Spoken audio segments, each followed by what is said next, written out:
السلام علیکم۔ 10 ایسے صحابہ جنتی جن کو ہمارے پیارے نبی محمد مصطفیٰ صلی اللہ علیہ وسلم نے دنیا میں ہی خوشخبری دے دی تھی۔ پیارے نبی کو جس نے دیکھا اور ایمان لایا انہیں صحابی کہتے ہیں۔ ہر ایک صحابہ جنتی ہے، لیکن 10 ایسے صحابی اے رسول ہیں جن کو نبی کریم صلی اللہ علیہ وسلم نے دنیا میں ہی جنتی ہونے کی بشارت دی۔ ان 10 صحابیوں کو عشرہ مبشرہ کہتے ہیں۔ نمبر 1، حضرت ابو بکر صدیقی۔ حضرت ابو بکر کا نام عبداللہ ابن قحافہ تھا۔ کنیت ان کی ابو بکر اور لقب صدیقی تھا۔ رسول صلی اللہ علیہ وسلم کے وفات کے بعد صحابہ نے ان سے بیعت کی اور مہاجرین اور انصار نے انہیں خلیفہ مقرر کیا۔ نبی کریم صلی اللہ علیہ وسلم کے نبوت کے اعلان کے بعد سب سے پہلے شخص ہیں جو اسلام میں داخل ہوئے۔ تبوک کی لڑائی کے وقت جب نبی کریم نے مال جمع کرنے کا حکم دیا، حضرت ابو بکر نے گھر میں جو کچھ تھا سب آپ کے حضور میں پیش کر دیا۔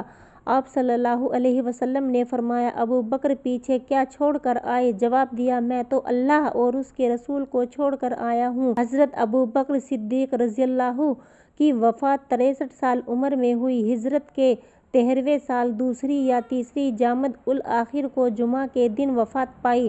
نمبر 2، حضرت عمر بن خطاب رضی اللہ تعالی عنہ۔ حضرت عمر رضی اللہ ایک جلیل القدر صحابی اور دوسرے خلیفہ تھے۔ آپ عدل اور انصاف پر قائم رہتے اور نبی کریم صلی اللہ علیہ وسلم کی سنت کی پوری پیروی کرتے۔ کافروں کے مقابلے میں آپ سخت تھے۔ رسول صلی اللہ علیہ وسلم کے ساتھ جنگ بدر، احد، فتح مکہ، خیبر اور تبوک کی لڑائی میں شریک تھے۔ 26 ذی الحجہ 23 ہجری 4 شنبہ کے نماز فجر میں ابو لؤلؤ فیروزی مجوسی کافر نے آپ کو شکم میں خنجر مارا اور آپ یہ زخم کھا کر تیسرے دن شہید ہو گئے۔ نمبر 3، حضرت عثمان بن عفان۔ حضرت عثمان رضی اللہ امیہ کے خاندان سے تھے۔ آپ کے والد کا نام عفان تھا، وہ امیہ کے پوتے تھے۔ آپ حسین و خوبصورت تھے، بچپن سے ہی پڑھنا لکھنا سیکھا تھا اور اللہ نے آپ کو بہت مال و دولت سے نوازا تھا۔ آپ صدقہ اور اللہ کے راستے میں بہت خرچ کیا کرتے تھے۔ جب حضرت عثمان قرآن مجید کی تلاوت کر رہے تھے تو کچھ باغیوں نے آپ کے مکان کی دیوار پھاند کر گھس گئے۔ آپ رضی اللہ کے 2 خادموں کو قتل کیا، پھر آپ کو شہید کر ڈالا۔ حضرت علی بن ابی طالب رضی اللہ تعالی عنہ۔ نمبر 4، حضرت علی رضی اللہ تعالی عنہ ابو طالب کے چھوٹے بیٹے اور رسول اللہ صلی اللہ علیہ وسلم کے چچیرے بھائی اور داماد تھے۔ حضرت علی رضی اللہ تعالی عنہ بچپن سے ہی رسول اللہ صلی اللہ علیہ وسلم کے ساتھ رہے اور جب آپ 10 یا 11 سال کے تھے تو نے اسلام قبول کر لیا۔ بچپن میں سب سے پہلے حضرت علی نے ہی اسلام قبول کیا تھا۔ حضرت علی فجر کے لیے مسجد جا رہے تھے کہ ایک 10 بن مجلم جو رات سے گھات لگائے بیٹھا تھا، آپ رضی اللہ پر حملہ کر دیا۔ تلوار کا وار آپ کے سر پر پڑا، چونکہ تلوار میں زہر لگا تھا تو اس کا زہر پورے بدن میں پھیل گیا۔ ابن مجلم پکڑا گیا۔ آپ نے اپنے دونوں بیٹوں کو بلایا اور نصیحت کی کہ ابن ملجم کو کھانا کھلاؤ، پانی پلاؤ اور اچھے سے رکھو۔ 2 دن کے بعد اسی زخم کے ساتھ آپ شہید ہو گئے۔ بعض روایات کے مطابق 17 رمضان کو آپ شہید ہوئے ہیں۔ نمبر 5، حضرت طلحہ بن عبید اللہ رضی اللہ تعالی عنہ مکہ میں پیدا ہوئے۔ ان کے والد کا نام عبید اللہ ابن عثمان تھا، وہ قریشی قبیلے سے تعلق رکھتے تھے۔ طلحہ کپڑے کے تاجر تھے۔ حضرت ابو بکر صدیق کے کہنے پر آپ نے اسلام قبول کیا۔ غزوہ بدر کے موقع پر نبی کریم صلی اللہ علیہ وسلم نے طلحہ رضی اللہ کو قریش کی خبر لانے کے لیے شام بھیجا تھا۔ جب آپ واپس آئے تو بدر کی لڑائی ختم ہو چکی تھی۔ غزوہ احد میں آپ رضی اللہ شریک ہوئے اور بڑی دلیری سے کافروں کا مقابلہ کرتے ہوئے شہید ہو گئے۔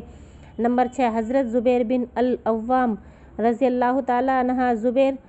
حضرت زبیر نبی کریم صلی اللہ علیہ وسلم کے پھوپھی جات بھائی تھے۔ آپ کے والد کا نام عوام اور والدہ کا نام صفیہ تھا۔ اسلام لانے کے بعد آپ کے سخت تکلیف اور پریشانیاں اٹھائی۔ ہر اسلامی جنگ میں آپ شریک تھے اور بڑی دلیری سے کافروں کا صفایا کیا۔ نمبر 7، حضرت عبد الرحمن بن عوف رضی اللہ تعالی عنہ۔ حضرت عبد الرحمن بن عوف کو مکہ میں پیدا ہوئے۔ آپ کے والدہ کا نام عوف اور والد کا نام عوف، والدہ کا نام شفا تھا۔ حضرت ابو بکر کے کہنے پر آپ نے اسلام قبول کر لیا تھا۔ پیشے سے آپ تاجر تھے، اللہ تعالیٰ نے آپ کو بہت سی دولت سے نوازا تھا۔ احد کی لڑائی میں آپ نے کافروں کا ڈٹ کر مقابلہ کیا اور کئی زخم کھائے۔ نمبر 8، حضرت سعد بن ابی وقاص رضی اللہ تعالیٰ عنہ۔ حضرت سعد نبی کریم کے ماموں جاد بھائی اور بہنوئی تھے۔ آپ کے والد کا نام وقاص تھا۔ اسلام میں داخل ہونے میں حضرت ابوبکر کی تبلیغ بھی شامل تھی۔ تقریباً سارے جنگ میں شریک ہوئے۔ نمبر 9، حضرت سعید بن زید۔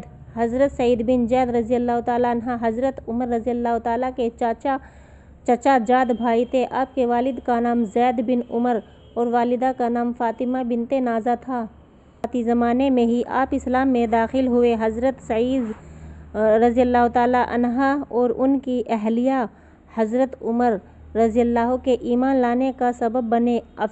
عقیق کے مقام پر آپ کا انتقال فرمایا۔ نمبر 10، حضرت ابو عبیدہ بن جراح رضی اللہ تعالیٰ عنہ۔ آپ رضی اللہ کا اصل نام عامر اور آپ کی کنیت ابو عبیدہ اور لقب امین تھا۔